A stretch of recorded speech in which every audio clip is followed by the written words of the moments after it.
के ना देख, रुक के ना देख, रुक के। अभी डाउनलोड करें तक ऐप। तो हमेशा की तरह इस खास पेशकश में सबसे पहले बात करेंगे पाकिस्तान की, जिसे तीन मोर्चों पर अब करारा जवाब मिला है। शोपियां में सुरक्षा बलों ने पाक परस्त आतंकियों को मार गिराया है। तंगधार में एलओसी पर पाकिस्तानी गोलाबारी का उसी की भाषा में जवाब दिया गया है। संयुक्त राष्ट्र मानवाधिकार में भी पाकिस्तान को भारत में मुंहतोड़ जवाब दिया गया है। कश्मीर का मसला उठाने पर भारत ने सुना दिया कि खून खराबे वाला पाकिस्तान पहले अपने गिरेबां में झांक कर देखे। सुरक्षा बलों के जवानों ने घाटी में एक और आतंकी साजिश को नाकाम किया है। तड़के हुए एनकाउंटर में हिजबुल मुजाहिदीन के 3 आतंकी ढेर किए गए हैं। एक आतंकी की पहचान हिजबुल कमांडर जुबैर के रूप में हुई है। पिछले 2 हफ्ते में अकेले शोपियां में हुए एनकाउंटर में 17 आतंकवादी अब तक मारे जा चुके हैं। जनवरी से अब तक 100 से ज्यादा आतंकियों को सुरक्षा बलों ने ढेर किया है।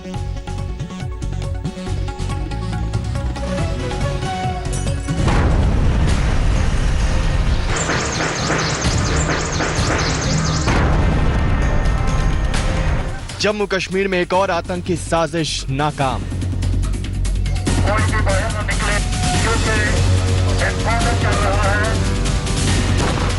सुरक्षा बलों की गोली से 3 आतंकी ढेर। शोपियां का तुर्कवान गांव इलाका आज तड़के गोलियों की तड़तड़ाहट से गूंज उठा। पुख्ता खुफिया सूचना पर सुरक्षा बल के जवानों ने कुछ आतंकियों को घेरा हुआ था। दोनों तरफ से रुक रुक कर जबरदस्त गोलीबारी हुई और आखिरकार देश के दुश्मनों को ढेर करने में बहादुर जवान कामयाब हो गए। एनकाउंटर में 3 आतंकवादी मारे गए। कहीं कोई और आतंकी तो नहीं छिपा, इसका पता लगाने के लिए इलाके में सर्च ऑपरेशन जारी है। पिछले कुछ दिनों से आतंकवादी लगातार घाटी की शांति बिगाड़ने की साजिश रच रहे हैं, लेकिन सुरक्षा बल के जवानों की चौकसी के आगे हर बार उनकी साजिशें नाकाम हो रही हैं। 2 दिन पहले 13 जून को सुरक्षा बल के जवानों ने कुलगाम के निपोरा में 2 आतंकियों को मार गिराया था। इसी तरह 11 जून को बड़गाम में एनकाउंटर हुआ था, लेकिन जैश का आतंकी तब भागने में कामयाब रहा। सुरक्षा बल को तब आतंकी अड्डे से हथियारों का जखीरा मिला था।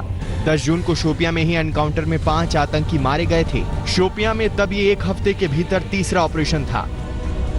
पिछले कुछ दिनों से शोपियां आतंकियों का बड़ा अड्डा बनकर उभरा है।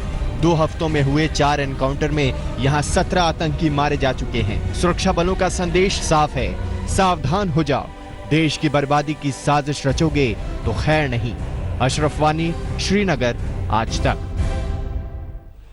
अशरफ वानी हमारे संवाददाता इस वक्त तमाम जानकारी के साथ हमारे साथ जुड़ गए हैं। अशरफ, 17 आतंकी, लेकिन लगता नहीं कि ये सिलसिला अभी थमा है। शोपियां लगातार केंद्र बना हुआ है। आगे भी इस तरह के इनपुट्स मिलते रहेंगे और जाहिर तौर पर इसी तरह की कार्रवाई देखने को मिलेगी।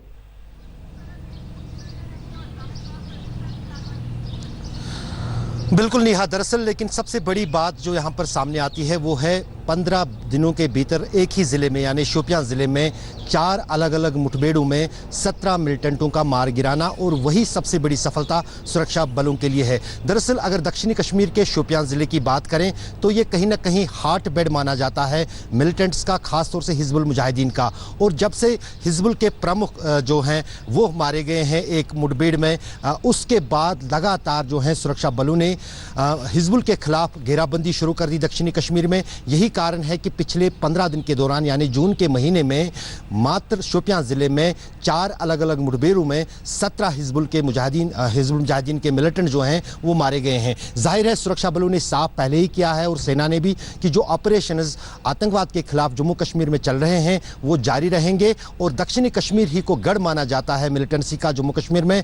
यही कारण है कि यहीं पर आए दिन जो है ये ऑपरेशन चल रहे हैं और इनमें सफलताएं सुरक्षा बलों और सेना को मिल रही है। बहुत बहुत शुक्रिया अशरफ इस तमाम जानकारी के लिए आपका। और घाटी से जुड़ी एक और खबर का रुख करेंगे। आज सुबह करीब 7 बजे कश्मीर घाटी के कई इलाकों में भूकंप के झटके महसूस किए गए।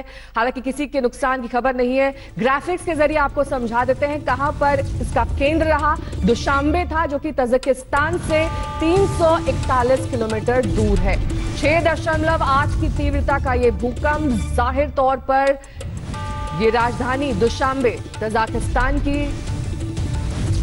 जहां पर रेक्टर पैमाने पर इसकी तीव्रता 6.8 दर्ज की गई। और अब रुक करते हैं महाराष्ट्र का, जहां शिवसेना के मुखपत्र सामना के संपादकीय के बाद सवाल उठने लगा है। क्या उद्धव सरकार में सब कुछ ठीक ठाक है? सामना ने सीधे सीधे कांग्रेस पर निशाना साधा और सरकार के मंत्री अशोक चव्हाण और कांग्रेस के प्रदेश अध्यक्ष बाला साहेब थोराट पर हमला बोल दिया है। सामना में लिखा गया कि कांग्रेस पार्टी अच्छा काम कर रही है, लेकिन समय समय पर पुरानी खटिया रह रहकर कुरकुर आवाज करती है। इस तरह की भाषा का इस्तेमाल इसमें किया गया है। खटिया पुरानी है, लेकिन इसकी एक ऐतिहासिक विरासत है। इस पुरानी खटिया पर करवट बदलने वाले लोग भी बहुत हैं। मुख्यमंत्री ठाकरे को अघाड़ी सरकार में ऐसे ही कुरकुराहट सहने की तैयारी करनी चाहिए। कांग्रेस अध्यक्ष बाला साहेब थोराट का कुरकुराना संयमित होता है। राज्य के मामले में सीएम का निर्णय अंतिम होता है और शरद पवार ने खुद इसका पालन किया है। समय समय पर मुख्यमंत्री से मिलते रहते हैं। कमलेश सुतार हमारे संवाददाता इस वक्त तमाम जानकारी के साथ हमारे साथ जुड़ गए हैं। कमलेश, जिस तरह की भाषा का इस्तेमाल सामना में किया गया है, लगता नहीं कि उद्धव सरकार की ये जो मिलीजुली सरकार है इसमें सब कुछ ठीक ठाक है। रह रहकर मतभेद सामने आते हैं और एक बार फिर से सामना में यही जाहिर हो रहा है। जी, इससे पहले ऐसे कई ऐसे वाकये हुए कि जब ये बात सामने आई कि महाविकास आघाड़ी सरकार में सब कुछ ठीक नहीं चल रहा है, लेकिन इस बार पिछले कुछ दिनों में शिवसेना ने इस पर टिप्पणी ना करना, इस पर प्रतिक्रिया ना देना ही ठीक समझा था। लेकिन इस बार शिवसेना के मुखपत्र द्वारा सीधे सीधे कांग्रेस पर हमला बोला है। नाम लेकर कहा गया है कि कांग्रेस ये बात ना बोले कि इस सत्ता स्थापना में तीनों पार्टियों में सबसे बड़ा त्याग शिवसेना का रहा और कांग्रेस के लिए, कांग्रेस को एडजस्ट करने के लिए, अकोमोडेट करने के लिए दोनों पार्टियों ने, शिवसेना ने खासकर अपने कुछ मंत्री पद त्याग दिए। इस बात को उन्हें याद दिलाया। साथ ही साथ जो एक महत्वपूर्ण मुद्दा है, जो महाराष्ट्र में कुछ दिनों में राज्यपाल द्वारा नियुक्त 12 विधायक जाने हैं विधान परिषद पर, उसको लेकर पिछले कुछ दिनों से इन तीनों पार्टियों के बीच समन्वय नहीं हो पा रहा और इसीलिए ये बात को भी याद दिलाया कि तीनों पार्टियों के अगर वहां पर एमएलसी जाने हैं तो वो संख्या के आधार पर जाएगा। इस बात को भी याद दिलाया और साथ ही साथ जिस तरह आपने जिक्र किया कि एक पुरानी खटिया से कंपैरिजन किया गया है कांग्रेस का और ये आवाज लगातार करती रहती है। लेकिन साथ ही साथ आखिर में संजय राउत ने ये भी कहा है कि हालांकि जितनी खटिया आवाज करे, इस बार कोई ये ना सोचे कि कुछ गलत चल रहा है, सब कुछ सरकार में ठीक चल रहा है। कमलेश, कांग्रेस की ओर से सामना के इस लेख की कोई प्रतिक्रिया नहीं? आज कांग्रेस का एक प्रतिनिधि मंडल मुख्यमंत्री से मिलने वाला है। हालांकि ये मुलाकात कल होनी थी, लेकिन कुछ वजह से इसे एक दिन के लिए पोस्टपोन किया गया। पिछले हफ्ते से जब ही कांग्रेस नेता इस बारे में बात कर रहे, लगातार सरकार में कांग्रेस की बात सुनी नहीं जा रही है, इसको लेकर जब उन्होंने आवाज उठाई थी उसके बाद में एक मीटिंग तय थी इस हफ्ते और आज कांग्रेस का एक प्रतिनिधि मंडल जिसमें अशोक चव्हाण और बाला साहेब थोराट खुद होंगे, ये प्रतिनिधि मंडल मुख्यमंत्री से मिलेगा। हो सकता है इस बारे में भी उस वक्त चर्चा हो। ठीक है, बहुत बहुत शुक्रिया कमलेश इस तमाम जानकारी के लिए आपका। और अब बात पंकज उपाध्याय हमारे संवाददाता इस वक्त तमाम जानकारी के साथ हमारे साथ जुड़ गए हैं। पंकज, सुशांत तो चले गए लेकिन अपने पीछे बहुत सारे सवाल छोड़ गए हैं जिनके पेच अभी भी उलझे हुए हैं। क्या अबेटमेंट टू सुसाइड यानी कि सुसाइड के लिए उकसाने का मामला कुछ लोगों पर बन सकता है कॉल रिकॉर्ड्स के आधार पर? देखिए नेहा, सबसे पहली बात तो यह है कि पोस्टमार्टम रिपोर्ट में कहा गया है कि मौत का कारण हैंगिंग था, कोई सुसाइड नोट भी नहीं था। पुलिस ने कहा कि कोई फाउल प्ले फिलहाल तो वो सस्पेक्ट नहीं कर रहे हैं। लेकिन अब जबकि महाराष्ट्र के होम मिनिस्टर ने कह दिया है, जो बिजनेस राइवलरी की बात कर दी है बॉलीवुड में, यानी abetment to suicide section 306 of IPC यहां पर आ जाता है, तो अब इस पूरे केस का जो एम्बिट है वो बहुत ज्यादा बढ़ गया है। अब जब बिजनेस राइवलरी की बात करी जाती है तो बॉलीवुड में जिन कैंप्स की बात करी है उनमें जो बॉलीवुड पर्सनैलिटी से जाहिर सी बात है अब उनसे भी मुंबई पुलिस है जो पूछताछ करने वाली है। यानी आने वाले दिनों में अब जो इन्वेस्टिगेशन का दायरा है वो बहुत ज्यादा बढ़ जाएगा। ये भी हमें बताया गया है सुशांत सिंह राजपूत के जो करीबी दोस्त लोग हैं, उनकी जो एलिजेड गर्लफ्रेंड है, उनसे भी पूछताछ करी जाएगी, फोन रिकॉर्ड्स भी खंगाले जाएंगे। साथ ही साथ अब यह भी बताया जा रहा है कि अब सीआरपीसी की 174 जो सेक्शन है उसके तहत तमाम जो अननेचुरल डेथ्स होती हैं उनकी इंक्वायरी तो मस्ट है। हालांकि अभी पुलिस का कहना है कोई फाउल प्ले नहीं है, लेकिन अब जैसा कि मैंने कहा इसका एम्बिट बहुत ज्यादा बढ़ गया है। बहुत बहुत शुक्रिया पंकज इस तमाम जानकारी के लिए आपका। और खबर देश में तेजी से पांव पसारते कोरोना की अब करेंगे, क्योंकि इस मुद्दे पर आज से 2 दिन की केंद्र और राज्यों की अहम बैठक होने जा रही है। आपको बता दें कि पीएम मोदी के साथ आज दोपहर 3 बजे पंजाब, चंडीगढ़ समेत पहाड़ी राज्यों, पूर्वोत्तर के राज्यों की वीडियो कॉन्फ्रेंसिंग के जरिए बैठक की जाएगी, जबकि कल उन राज्यों के साथ बैठक होगी जहां कोरोना का संक्रमण सबसे ज्यादा है। 21 राज्य और केंद्र शासित प्रदेश इस बैठक में शामिल होने वाले हैं, जिसमें पंजाब, उत्तराखंड, हिमाचल प्रदेश, झारखंड, छत्तीसगढ़, गोवा के जो मुख्यमंत्री हैं वो शिरकत करेंगे। साथ ही मेघालय, त्रिपुरा, अरुणाचल प्रदेश, सिक्किम, ये भी वो तमाम राज्य हैं जिनके मुख्यमंत्री आज पीएम के साथ मंथन करेंगे। कोरोना वायरस के ऐसे ही खतरे को देखते हुए पीएम मोदी ने एक बार फिर मोर्चा संभाला है। मुख्यमंत्रियों के साथ फिर आज बैठक बुलाई है। वीडियो कॉन्फ्रेंसिंग के जरिए अलग अलग राज्यों के साथ आज कोरोना वायरस से निपटने के लिए रणनीति तैयार की जाएगी। बैठक का मकसद साफ है, कोरोना के खिलाफ जंग को तेज करना, उसके अड्डों को खत्म करना, भारत से दुनिया की महामारी को भगाना। मुख्यमंत्रियों के साथ छठी बैठक में कई बातों पर मंथन होगा। सूत्रों के मुताबिक कोरोना की वजह से सबसे संक्रमित 20 जिलों पर जोर होगा। जिले के हिसाब से बेड टेस्टिंग किट और दूसरी मेडिकल सुविधाओं पर चर्चा होगी। कोरोना से प्रभावित 6 राज्यों के बीच बेहतर तालमेल पर बातचीत होगी। साथ ही मॉनसून को देखते हुए तैयारियों की प्लानिंग की जाएगी। 2 दिनों की बैठक की शुरुआत में आज 21 राज्यों और केंद्र शासित प्रदेशों के सीएम और उपराज्यपाल शामिल होंगे।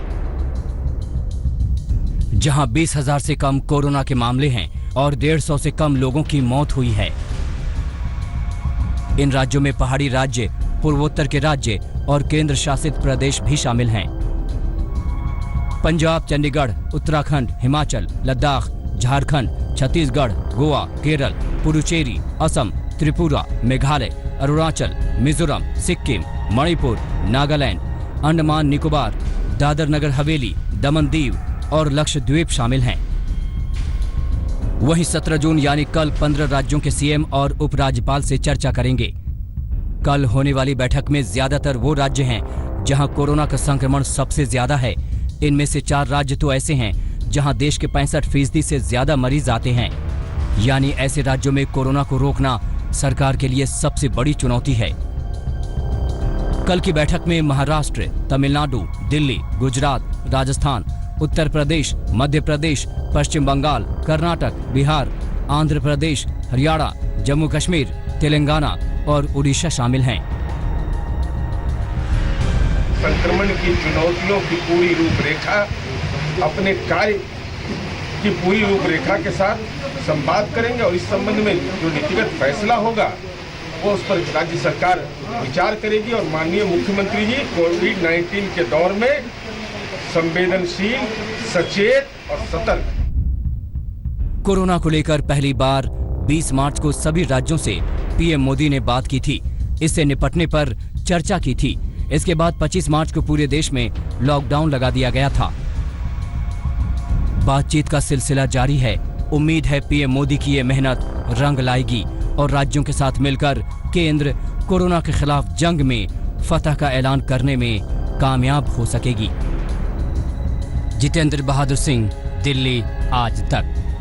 दिल्ली और मुंबई में कोरोना का घातक प्रहार अब भी जारी है। सोमवार को दिल्ली में अकेले एक दिन में कोरोना के 73 मरीजों की जान चली गई, जबकि महाराष्ट्र में 178 मरीजों ने दम तोड़ दिया। दिल्ली में बेलगाम होते कोरोना वायरस पर लगाम लगाने के लिए आखिर केंद्र सरकार को ही मोर्चा संभालना पड़ा है। अमित शाह 2 दिन से लगातार मीटिंग पर मीटिंग ले रहे हैं। अब तो अस्पतालों का हाल जानने तक उन्हें जाना पड़ रहा है ताकि कोरोना के इलाज में कोई लापरवाही या ढिलाई ना रहे। लेकिन कोरोना है कि चुनौती देने पर अड़ा है कि रोक सको तो रोक लो। सोमवार को दिल्ली में अकेले एक दिन में कोरोना से 73 मरीजों की मौत हो गई, जो वायरस से मौत का एक दिन में अब तक का सबसे बड़ा आंकड़ा है। इतना ही नहीं, बीते 24 घंटे में दिल्ली में कोरोना के 1647 नए मामले सामने आए। राजधानी में अब तक कोरोना मरीजों का आंकड़ा 42,800 के पार पहुंच चुका है, जबकि कुल 1400 मरीजों की मौत हो चुकी है। कोरोना की खतरनाक रफ्तार को रोकने के लिए अब इधर उधर की बात के बजाय सीधे वायरस पर प्रहार करना होगा। लिहाजा तय किया गया है कि दिल्ली में 20 जून तक 18,000 टेस्टिंग रोज की जाएगी। कंटेनमेंट जोन में घर घर जाकर ट्रेसिंग और मैपिंग की जाएगी। प्राइवेट अस्पतालों की मनमानी रोकने के लिए फिक्स्ड चार्ज तय हो, जिसके लिए डॉक्टर पोल कमेटी का गठन हो। टेस्ट का चार्ज 50% कम किया जाए। दिल्ली के मुख्य सचिव ने सभी कोविड अस्पतालों को चिट्ठी लिखकर निर्देश दिया है कि कोविड वार्डों में सीसीटीवी लगाए जाएं ताकि इलाज पर नजर रखी जा सके। कोरोना की सबसे तगड़ी मार महाराष्ट्र पर पड़ी है। बीते 24 घंटे में 178 मरीजों ने दम तोड़ दिया। जबकि 2786 नए मरीजों की पहचान हुई। महाराष्ट्र में अब तक मरीजों का आंकड़ा 1,10,000 को पार कर चुका है, जबकि सूबे में 4,128 मरीज कोरोना से जंग हार चुके हैं। अकेले मुंबई में मरीजों का आंकड़ा 59,000 को पार कर चुका है, जबकि 2,250 मरीजों की मौत हो चुकी है। दिल्ली और मुंबई दुनिया के सबसे ज्यादा कोरोना प्रभावित शहरों में शुमार हो गए हैं। ऐसे में लोगों को मास्क पहनने और सोशल डिस्टेंसिंग का हर हाल में पालन करना चाहिए, वरना छोटी सी लापरवाही बहुत भारी पड़ सकती है। दिल्ली से पंकज जैन के साथ मुंबई से सौरभ वक्तानिया, आज तक। आगे बढ़ेंगे। यूपी से इस वक्त दो बड़ी खबरें आ रही हैं। यूपी में सरकार ने 14 आईपीएस अफसरों का एक ही झटके में तबादला कर दिया है, यानी कि ट्रांसफर पोस्टिंग की गई है। कई जिलों के एसपी का तबादला हुआ है। शिक्षक सहायक भर्ती घोटाले में फर्जीवाड़े पर कार्रवाई करने वाले प्रयागराज के एसपी अनिरुद्ध पंकज वेटिंग में है, तो वहीं अनामिका शुक्ला मामले में एसटीएफ ने 3 लोगों को पकड़ा है। अनामिका शुक्ला के नाम पर कई स्कूलों में लोग फर्जी कागजात के आधार पर नौकरी कर रहे थे। जब ये मामला सामने आया उसके बाद अब पुलिस हरकत में आई है। वहीं दूसरी तरफ आपको हम दिखा रहे हैं कि 14 आईपीएस अफसरों का तबादला कर दिया गया है। अब कोरोना से जुड़े आंकड़ों का अपडेट आपको दे देते हैं। मामले बढ़कर 3,43,000 के पार पहुंच गए। इसके साथ ही 24 घंटे में देश में कोरोना के 10,500 नए मामले सामने आए हैं। कुल मामले 3,43,091। ठीक हुए मरीजों की संख्या 1,80,013, जबकि 9,900 लोगों की जान गई है। पिछले 24 घंटे में मरने वालों की तादाद 380 हो गई है। अब तक कुल कोरोना से मौत का आंकड़ा 9,900 तक पहुंच गया है। ठीक होने वाले मरीजों की संख्या 24 घंटे में 10,215 है और कुल मामले आए हैं 10,667।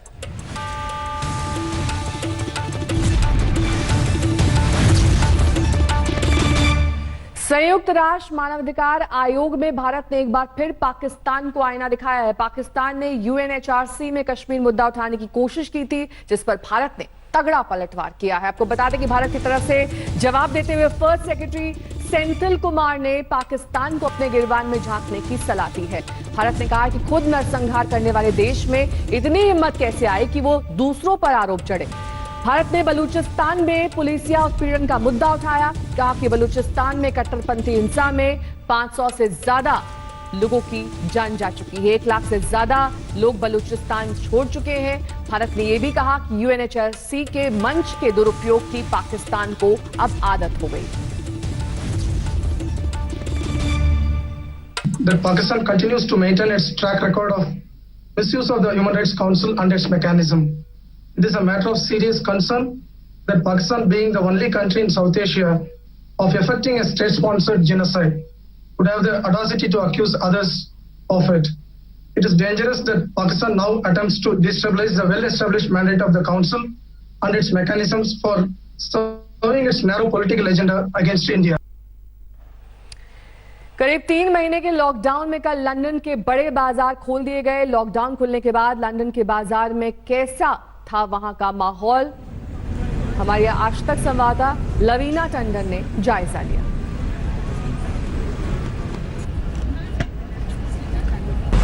ये है ऑक्सफोर्ड सर्कस, जो आप थोड़ा थोड़ा जिंदा दिल होता नजर आ रहा है। 23 मार्च के बाद पहली दफा यहाँ लोग शॉपिंग कर सकते हैं। दुकानें खुली हुई हैं।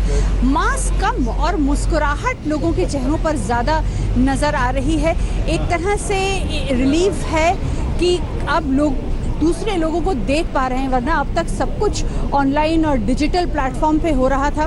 लेकिन कई एहतियात भी बरते जा रहे हैं। जैसे हर जगह आप देखें कुछ लोग तो मास्क पहने हुए हैं, लेकिन दुकानों में अगर अंदर जाएं तो सभी एंट्रेंस एग्जिट हर फ्लोर पर हर जगह सैनिटाइजर्स रखे हुए हैं। और अगर कपड़ों को ट्राई किया जाए या शूज़ ट्राई किए जाए, जूते ट्राई किए जाएँ, तो उसके बाद उन्हें सैनिटाइज किया जाता है।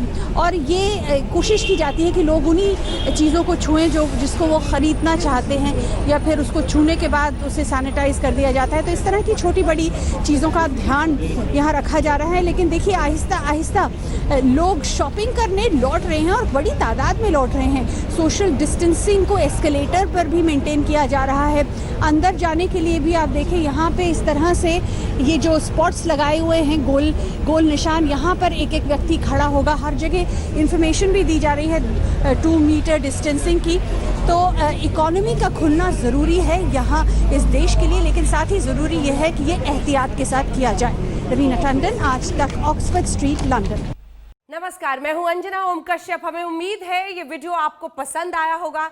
लेटेस्ट खबरों के लिए यूं ही देखते रहिए आज तक, और इस वीडियो के पसंद आने पर लाइक, शेयर एंड सब्सक्राइब करना ना भूलें।